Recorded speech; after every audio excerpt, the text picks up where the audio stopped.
America Bauermeister, the author of The Scent Keeper and the School of Essential Ingredients, Joy for Beginners, The Lost Art of Mixing, and now a new memoir, House Lessons, Renovating a Life.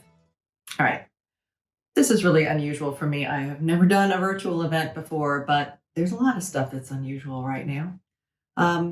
What I'm seeing in the midst of all this is some incredible creativity and community happening, though. I'm watching bookstores and restaurants and small businesses being light on their feet and people coming together as a community to support them. It's an amazing thing. We're doing something beautiful. Now, House Lessons is about a renovation. And in a renovation, you aren't working from scratch. You have to work with what you have, which is kind of what we're doing right now. So we're not doing a book tour this time. So what we're going to do is a book event. So welcome to House Lessons, Renovating a Life, the at-home version. Behind the camera is my husband, Ben. He is supporting me in this as he was in the writing of the book for over almost 20 years and in the renovation of the house itself. Hi. And there he is. I love my husband, but I miss being in a bookstore. I miss seeing all your faces. You know, the thing about books is that whether we are discussing them in groups or reading them alone, they bring us together. So I'm hoping that we can do a little bit of that tonight. I'm also thinking that maybe this is kind of good timing because, this is a book about a house and we're all spending a lot of time in our houses these days. And maybe it's good to have a book that talks about how our houses can bring out the best in us and how we can change them to make things even better. So I'm going to start at the beginning and I'm going to tell you about how we found our house. So here's the prologue. The house stood at the top of the hill, ensnarled in vegetation, looking out over the Victorian roofs of Port Townsend and beyond to water and islands and clouds. It seemed to lean toward the view as if enchanted, although we later learned that had far more to do with neglect than magic. The once elegant slopes of its hipped roof rolled and curled green with moss. The tall, straight walls of its four-square design were camouflaged in salmon pink asbestos shingles, the windows covered in grimy curtains or cardboard. 3 discarded furnaces, 4 neon yellow oil drums, an ancient camper shell, and a pair of rusted wheelbarrows lay scattered at odd angles across the overgrown grass as if caught in a game of large appliance freeze tag. The yard was Darwinian in its landscaping, an agglomeration of plants and trees stuck in the ground and left to survive. Below the house, I could just see the tips of a possible orchard poking up through a roiling sea of ivy. In front, 2 weather-stunted palm trees flanked the walkway like a pair of tropical lawn jockeys gone lost, while a feral camellia bush had covered the porch and was headed for the second story. Someone had hacked away a rough opening for the front stairs, down which an assortment of rusted rakes and car mufflers and bags of fertilizer sprawled in lazy abandon.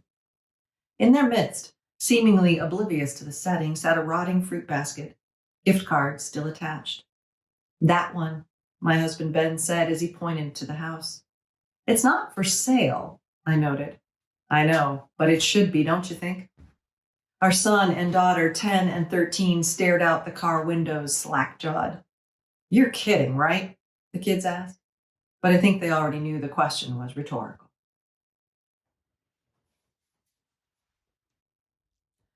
So what you need to know is that when we found that house, we weren't really looking for a house at all. And we really, really weren't looking for a project. And we really, really, really weren't looking for a house that was full of 7.5 tons of trash and an extended and large family of rats. A house that was 2 hours and a ferry ride away from our home in Seattle. But sometimes that's what happens. Sometimes a house just talks to you. And that's what this next section is about. Chapter 1, Falling in Love. When I was young, my mother used to take all 5 of her kids on an annual quest for the family Christmas tree. We would travel around Los Angeles in our wood-paneled station wagon from one lot of pre-cut evergreens to another, searching for the perfect tree. As the trip dragged on, there were times I questioned my mother's sanity. And yet when my mother found her tree, it created satisfaction within her that I could see, even if I didn't always understand. Maybe a particular height reminded her of being a child herself. Perhaps a certain shade of green reached into her soul. I never really knew, and perhaps knowing was never the point. When I would ask what she was looking for, my mother would just smile and say, "It has to talk to me." Now, any honest real estate agent will tell you that most home buyers' decisions are no more rational than my mother's was with her tree. There was a time in my life, years after I first encountered that ramshackle house in Port Townsend, when I was an agent myself, walking buyers through the process and dutifully helping them draw up their lists of requirements. I would listen to a couple emphatically assert that they needed 4 bedrooms, 2 baths, and a no maintenance yard, and then watch as they fell in love with a tiny garden becalmed cottage that they spotted on the way to the house that met every single one of their specifications. It happened over and over and over. While we might like to believe that our house needs are pragmatic line items, our true needs, the ones that drive our decisions, come far more often from some deep and unacknowledged wellspring of memories and desires. Because here's the thing, we aren't looking for a house, we're looking for a home. A house can supply you with a place to sleep, to cook, to store your car. A home fits your soul. In ancient Rome, the term domus, from which we get the word domicile, meant both people and place, an unspoken relationship that we feel like a heartbeat. A home fulfills needs you didn't know you had. So it is no wonder that when pressed for an explanation for our choices, we give reasons that make no sense, pointing to a bunch of dried lavender hanging in the kitchen, a porch swing, the blue of a front door. Almost always things that could be recreated in a house that fits the list. But sense is not the point. These small details are simply visual indicators of an architectural personality that fits our own, that reminds us of a childhood home, or a house filled with color and the laughter of children that we visited on a vacation in Mexico. And yet, the choice of a home is not just about where we've been or what we remember. It's also about who we want to be. As Winston Churchill famously said, we shape our buildings and afterwards they shape us. When we choose a home, we are making a decision about how we will live. I don't mean in the obvious way of how long your commute to work will be, or whether there's schools or stores or friends nearby, although all of those things are important and will impact your life. What I am talking about is something far more subliminal. The designs of our homes quite literally change us. An eating nook for two invites a busy couple to slow down every morning for coffee. A courtyard in an apartment building helps create community. A south-facing window encourages optimism, while alcoves foster book lovers.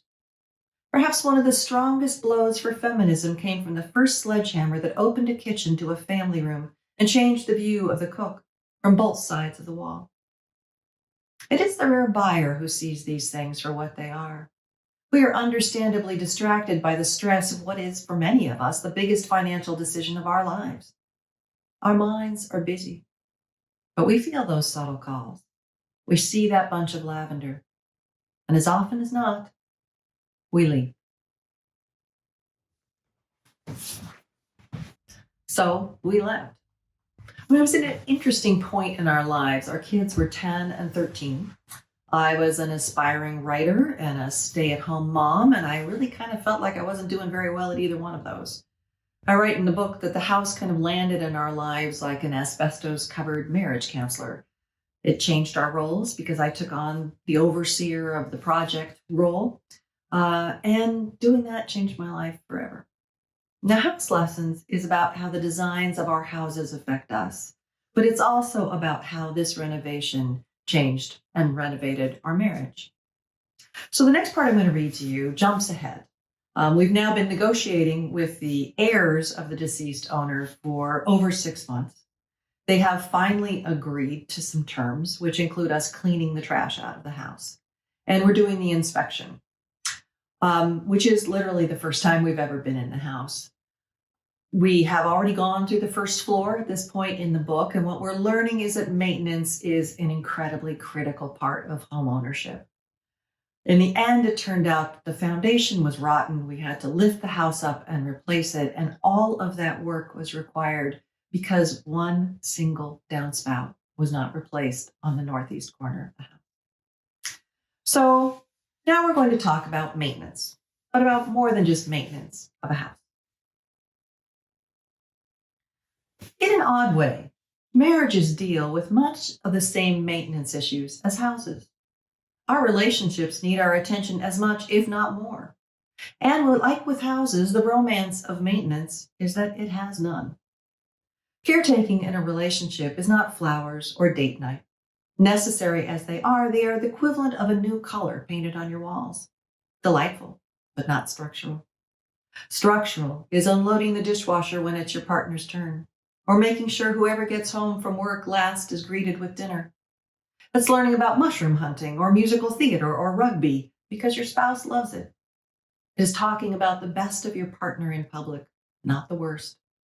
It's listening to stories we have heard 100 times before as if they are new. Often it is just listening, period. My father always washed the car by hand before he took my mother out on a date, even after they were married. He would say he wanted it clean for his girl. That is the part she remembered, not where they went or what they did. As psychologist John Gottman, who has studied countless married couples, will tell you, it is the presence of respect and an abiding willingness to support each other more than romance that indicates whether a marriage will last.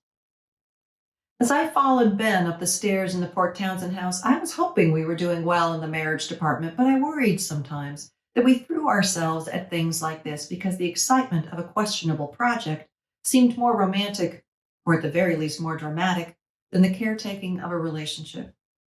It is perhaps why so many marriages founder during a remodel or a building project. It isn't really about needing a new kitchen or house. Sensing a lack in a relationship, some couples rush toward a project when in fact those voids might be better filled by words spoken to each other, by simple maintenance instead of a new addition. The jury was still out where Ben and I fell on that spectrum. The truth is, though, that many of the things I love best about Ben come out during our crazy projects. His gift of envisioning what isn't there, his reliable sense of humor, his artistic sensibilities, not to mention his MacGyver-like abilities. On one of our first dates, a trip into the Los Angeles mountains, he fixed my car's leaking gas line by re-chewing an old piece of gum he'd found in the ashtray and plugging the hole until we could get to a gas station. The fact that I found this immensely appealing says much about both of us.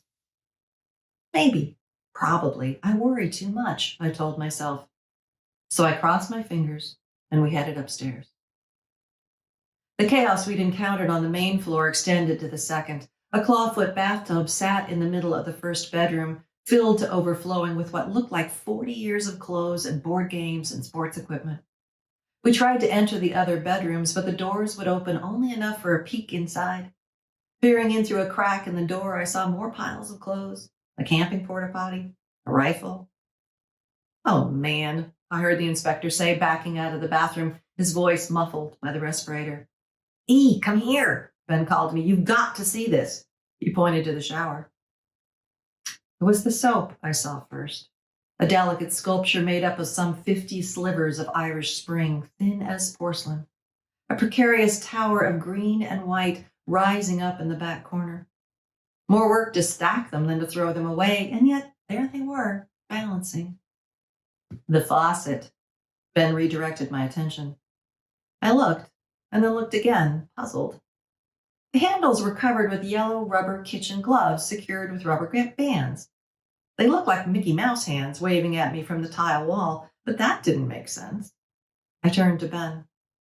"So he wouldn't get electrocuted," he remarked dryly.